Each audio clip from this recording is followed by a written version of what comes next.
ಎಲ್ಲರೂ ನಮಸ್ಕಾರ. ನಾನು ಗೋರ ಸಿನಿಮಾ ಬಗ್ಗೆ ಮಾತಾಡೋಕ್ಕಿಂತ ಮುಂಚೆ ಕೆಲವ್ರಿಗೆ ಥ್ಯಾಂಕ್ಸ್ ಹೇಳಿಲ್ಲ ಅಂದರೆ ಈ ವೇದಿಕೆ ಪೂರ್ಣ ಆಗಲ್ಲ ಅಂತ ಅಂದ್ಕೊಂಡಿದ್ದೀನಿ.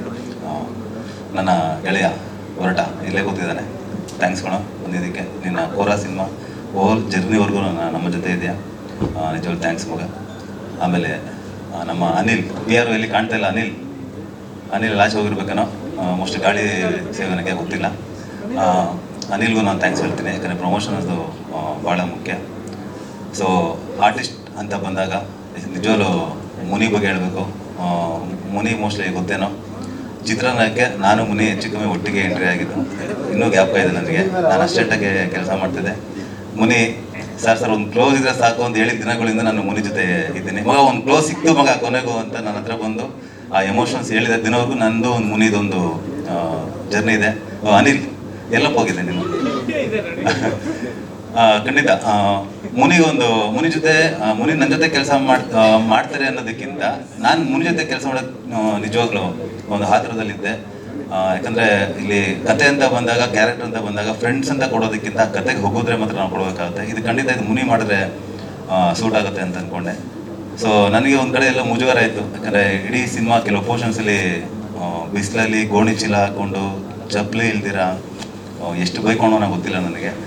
ಸುಮಾರು ಸಲ ಗುರಾಯಿಸ್ಕೊಂಡು ಹೋಗೋನು, ಅಂದರೆ ಕ್ಯಾರೆಕ್ಟರ್ ಕೂಡ ಹಾಗೆ ಇತ್ತು. ಸೊ ನಾನು ಮುನಿದು ಜರ್ನಿಯಲ್ಲಿ ಸುಮಾರು ಪಿಕ್ಚರ್ ನೋಡಿದ್ದೀನಿ, ಒಂದಂತೂ ಕಂಠಘೋಷ ಹೇಳುವಲ್ಲೇ ಮುನಿ ಈ ಸಿನಿಮಾನಿಗೆ ಒಂದು ಒಳ್ಳೆ ಮಾರ್ಕ್ ಆಗುತ್ತೆ ಅಂತ ಅಂದ್ಕೊಂಡಿದ್ದೀನಿ. ಯಾಕಂದರೆ ಒಬ್ಬ ಕಲಾವಿದ ಸಾವಿಲ್ಲ ಅಂತಿರಲ್ಲ, ಖಂಡಿತ ಈ ಸಿನಿಮಾದಲ್ಲಿ ಇನ್ನೊಂದು ಹೇಳ್ದಂಗೆ ಒಂದು 10 ವರ್ಷ ಬ್ಯುಸಿ ಆಗಬೇಕು ಅಂತ ನಾನು ದೇವರಲ್ಲಿ ಕೇಳ್ಕೊತೀನಿ. ನಮ್ಮ ಸೌಜನ್ಯ ಕೂಡ ಕೈಗೆ ರಕ್ತ ಬಂದರು. ಆ್ಯಕ್ಚುಲಿ ಸರ್ ಟೇಕ್ ಅಂದಿಲ್ಲ, ಇದು ಮಾನಿಟ್ರು ಅಂದೆ, ಭಾಳ ಬೈಕೊಂಡ್ರು ಅನ್ಸುತ್ತಿದ್ದು. ಸುಮಾರು ಟೇಕ್ ಮೇಲೆ ಟೇಕ್ ಅಂತ ತೊಗೊಂಡೆ. ನಿಜವಾಗ್ಲೂ ಸೌಜನ್ಯ, ನಿಮ್ಮ ಒಂದು ಡೆಡಿಕೇಶನ್ ಹೀಗೆ ಇರಲಿ, ಒಂದು ಒಳ್ಳೆ ಕಲಾವಿದಾಗೆ ಬರಬೇಕು ಅಂತ ಅಂದ್ಕೊಂಡಿದ್ದೀನಿ. ನಮ್ಮ ಕೊಡಗಿನ ಚಂದದ ಹುಡುಗಿ ಚರಿಷ್ಮಾ, ಬೇಸಿಕಲಿ ರಂಗಭೂಮಿ ಕಲಾವಿದೆ. ನಾನು ನೋಡಿದಂಗೆ ಸುಮಾರು 1 ರಿಂದ 2 ಟೇಕ್ ಮೇಲೆ ತೊಗೊಂಡಿಲ್ಲ. ಚರಿಷ್ಮಾ, ನೀವು ಮುಂದಿನ ದಿನಗಳಲ್ಲಿ ಒಂದು ಒಳ್ಳೆ ನಾಯಕಿಯಾಗಿ ಬೆಳಿಬೇಕು, ಇಂಡಸ್ಟ್ರಿಗೆ ಒಂದು ಒಳ್ಳೆ ನಟಿ ಆಗಬೇಕು ಅಂತ ನಾನು ಬಯಸ್ತೀನಿ. ಇನ್ನು ನಮ್ಮ ಸುನಾಮಿ ಕಿಟ್ಟಿ, ನಾನು ಒಂದಿನ ಹೇಳ್ತಾ ಇದ್ದೀನಿ, ಕಿಟ್ಟಿ ಕನ್ನಡಕ್ಕೆ ಒಂದು ನಾನು ಓವರ್ ಕಾನ್ಫಿಡೆನ್ಸಲ್ಲಿ ಹೇಳ್ತಲ್ಲ, ಒಬ್ಬ ಟೋನಿಜ ಆಗ್ತಾನೆ, ಅದರಲ್ಲಿ ಯಾವುದೇ ಡೌಟ್ ಇಲ್ಲ ಅಂತ ನಾನು ಕಂಠಘೋಷ ಹೇಳಬಲ್ಲೆ. ಯಾಕಂದರೆ ಅವ್ನು ಮಾಡೋ ಸ್ಟೆಂಟ್ಸ್ಗಳು, ನಮ್ಮ ರವಿವರ್ಮ ಚೆನ್ನೈ ಮಾಸ್ಟರ್ ಕೂಡ ಸುಮಾರು ಸರಿ ಗಾಬರಿ ಆಗ್ಬಿಟ್ಟಿದ್ದಾರೆ, ಅವನೇ ಮನುಷ್ಯನ ರಾಕ್ಷಸ ಸರ್. ಯಾಕಂದರೆ ಬ್ಯಾಕ್ ಶಾಟು ಸುಮಾರು ಸಲ ಹೊಡೆದು, ಇಟ್ಸ್ ನಾಟ್ ಎ ಸಿಂಪಲ್. ಅವನು ಎಷ್ಟೊಂದು ಸಲ ಬೆನ್ಮೂಳೆ ಕೂಡ ಮುಟ್ಕೊಂಡಿದ್ದಾನೆ. ಯಾಕಂದರೆ ಮಾಡಲೇಬೇಕು, ಕಷ್ಟ ಅಂದಾಗ ಮಾಡಲೇಬೇಕು. ನಾವು ಅದನ್ನು ಹೈಲೈಟ್ ಮಾಡಿ ಹೇಳೋ ಅವಶ್ಯಕತೆ ಇಲ್ಲ, ನೀವು ಸಿನಿಮಾ ನೋಡಿದಾಗ ಗೊತ್ತಾಗುತ್ತೆ ಎಷ್ಟು ಮಟ್ಟಿಗೆ ಎಫರ್ಟ್ ಹಾಕಿದ್ದಾನೆ ಅಂತ. ಸೊ ಓವರಾಲ್ ಆಗಿ ಕೆಲವರು ಬಂದಿಲ್ಲ, MK ಮಠ ಬಂದಿಲ್ಲ, ಯತಿರಾಜ್ ಬಂದಿಲ್ಲ, ನಮ್ಮ ನೀನಾಸಮ ಸುಮಾರು ಜನ ಬಂದಿಲ್ಲ. ನಿಮ್ಮ ಸಪೋರ್ಟ್ ನಿಜವೂ ನಾನು ಯಾವತ್ತೂ ಮರೆಯಲ್ಲ. ಖಂಡಿತ ನಿಮ್ಮ ಮುಂದಿನ ದಿನಗಳಲ್ಲಿ ನಿಮ್ಮ ಜೊತೆ ಕೆಲಸ ಮಾಡೋಕ್ಕೆ ನಾನು ತುಂಬ ಉತ್ಸಾಹದಲ್ಲಿದ್ದೀನಿ. ಸೊ ಮುಖ್ಯವಾಗಿ ನಮ್ಮ ನಿರ್ವಾಪಕರು ಪಿ ಮೂರ್ತಿ ಅಣ್ಣ, ಕಠೋರ ಪಾತ್ರ ನಾನು ಹೇಳೋದಕ್ಕಿಂತ ನೀವು ನೋಡಿದ್ಮೇಲೆ ಗೊತ್ತಾಗುತ್ತೆ. ನಾನು ಈಗಲೂ ಹೇಳ್ತಿದ್ದೀನಿ, ಇಲ್ಲಿ ಕನ್ನಡದಲ್ಲಿ ಕೆಲವೊಂದೆಲ್ಲ ಕೊರತೆಗಳಿದೆ, ಅದರಲ್ಲಿ ಎಸ್ಪೆಷಲಿ ವಿಲನ್ ಕೊರತೆ ಇದೆ. ಕೋರ ಸಿನಿಮಾ ಆದಮೇಲೆ ಆ ವಿಲನ್ ಜಾಗನ ಅವರು ತುಂಬ್ತಾರೆ ಅಂತ ನಾನು ನಿಜವಾಗ್ಲೂ ಹೇಳ್ತೀನಿ. ಯಾಕಂದರೆ ವಿಲನ್ ತುಂಬ ಬೇಕೀಗ ಇಂಡಸ್ಟ್ರಿಗೆ. ಅಣ್ಣ ನಿಜವಾಗ್ಲೂ ನಿಮ್ಮ ಜೊತೆ ಕೂಡ ಕೆಲಸ ಮಾಡೋಕ್ಕೆ ನಾನು ಆತುರದಲ್ಲಿದ್ದೀನಿ. ಒಬ್ಬ ನಿರ್ಮಾಪಕನ ಹೇಳ್ಬೇಕಂದ್ರೆ, ಈಗ ನಾವು 2 ಥರ ಕತೆ ಮಾಡ್ತೀವಿ. ಒಂದು ಬಜೆಟ್ ಸೆಟ್ ಮಾಡಿಕೊಂಡು ಕತೆ ಮಾಡೋದು ಬೇರೆ, ಕತೆ ಮಾಡಿದ್ಮೇಲೆ ಆ ಕತೆ ಏನು ಕೇಳೋದು ಅದಕ್ಕೆ ಬಜೆಟ್ ಹಾಕೋದು ಬೇರೆ. ಸೊ ಯಾಕಂದರೆ ನಾನು ಸ್ಟಾರ್ ಡೈರೆಕ್ಟರ್ ಅಲ್ಲ, ಇವ್ರು ಸ್ಟಾರ್ ಪ್ರೊಡ್ಯೂಸರ್ ಅಲ್ಲ, ಕಿಟ್ಟಿ ಒಂದು ಸ್ಟಾರ್ ನಟ ಅಲ್ಲ. ಮತ್ತು ದುಡ್ಡೇನಕ್ಕೆ ಇಷ್ಟು ಖರ್ಚು ಮಾಡಿದ್ದಾರೆ? ಯಾಕಂದರೆ ಹೇಳಿದ್ನಲ್ಲ, ಒಂದು ಕತೆ ಒಂದು ಲಿಮಿಟೆಡ್ ಬಜೆಟ್ ಹಾಕೊಂಡು ಕತೆ ಮಾಡೋದು ಬೇರೆ, ಕತೆ ಮಾಡಿದ್ಮೇಲೆ ಬಜೆಟ್ ಅದಕ್ಕೆ ಆ ಕತೆ ಏನು ಕೇಳುತ್ತೋ ಅದಕ್ಕೆ ಮಾಡೋದು ಬೇರೆ. ಖಂಡಿತ ಇದು ಟೋಟಲ್ ಎಲ್ಲವೂ ಈ ಕತೆ ಹೀಗೆ ಮಾಡಬೇಕು. ಯಾಕಂದರೆ ಏನಾಗುತ್ತೆ ಅಂದರೆ, ನಾವು ಹೊಸಬರು ಅಂತೇಳಿ ದೊಡ್ಡದಾಗಿ ಒಂದು ಮನೆ, ಒಂದು ದೊಡ್ಡ ಬಂಗ್ಲೆ ಆಸೆ ಕನ್ಸ್ಕೊಳ್ತೀವಿ. ಆ ಬಂಗ್ಲೆ ಆಚೆ ಮತ್ತೆ ನೋಡೋಕೆ ಚೆನ್ನಾಗಿದ್ದು, ಒಳಗಡೆ ಮೆಟೀರಿಯಲ್ಲು, ಆ ಫರ್ನಿಚರ್ ಏನು ತುಂಬಿಲ್ಲ ಅಂದರೆ ಅದು ಗೋಡನ್ ಆಗ್ಬಿಡ್ತದೆ, ಅದು ಬಂಗ್ಲೆ ಆಗಲ್ಲ ಅದು. ಸೊ ಕತೆ ಕೂಡ ತುಂಬ ದೊಡ್ಡ ಸ್ಕೇಲಲ್ಲಿ ಮಾಡೋದ್ರಿಂದ ಆ ಬಜೆಟ್ ಏನು ಕೇಳಿದೆ ಅದು ನಿಜವಾಗ್ಲೂ ನಾನು ಮೂರ್ತಿ ಅಣ್ಣ ಕೈ ಕಡೆ ನಿಜವಾಗ್ಲೂ ಕೆಲಸ ಮಾಡೋಕ್ಕೆ ಭಾಳ ಖುಷಿ ಆಯಿತು. ಯಾಕಂದ್ರೆ ನಾವೇನೇ ಗೀಚ್ಕೊಬೋದು, ಹಾಗಿರ್ಬೇಕು ಹೀಗಿರ್ಬೇಕು ಅಂತ. ಅದಕ್ಕೆ ಕಾರ್ಯರೂಪಕ್ಕೆ ಪ್ರೊಡ್ಯೂಸರ್ ಬೇಕು. ಪ್ರೊಡ್ಯೂಸರ್ ಇಲ್ಲ ಅಂದರೆ ನಮ್ಮ ಬೇಳೆ ಕಳೆಯನ್ನು ಬೇಯಲ್ಲ ಆ್ಯಸ್ ಎ ಡೈರೆಕ್ಟ್ರಾಗಿ. ಸೊ ಫೈನಲಿ ಈ ಹಂತಕ್ಕೆ ಬಂದಿದ್ದೀವಿ.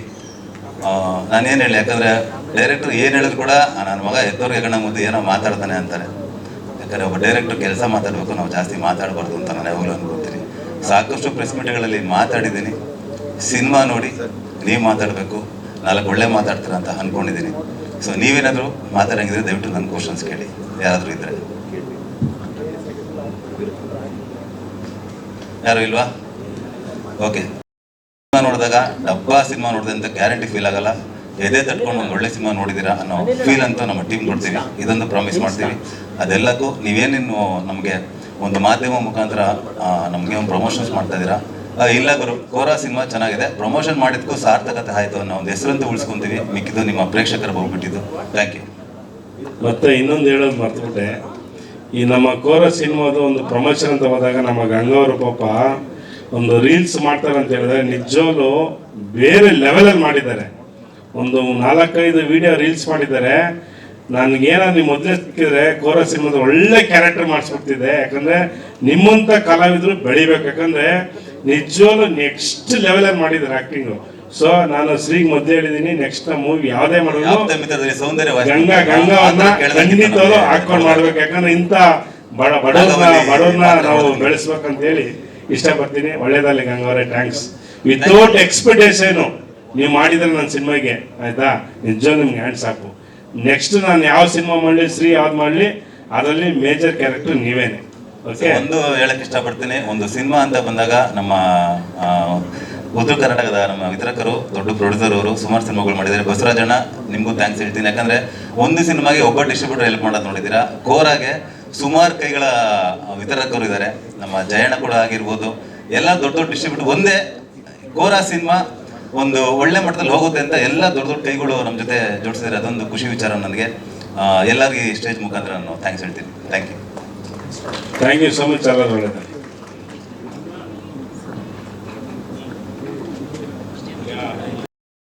ಅಂತ.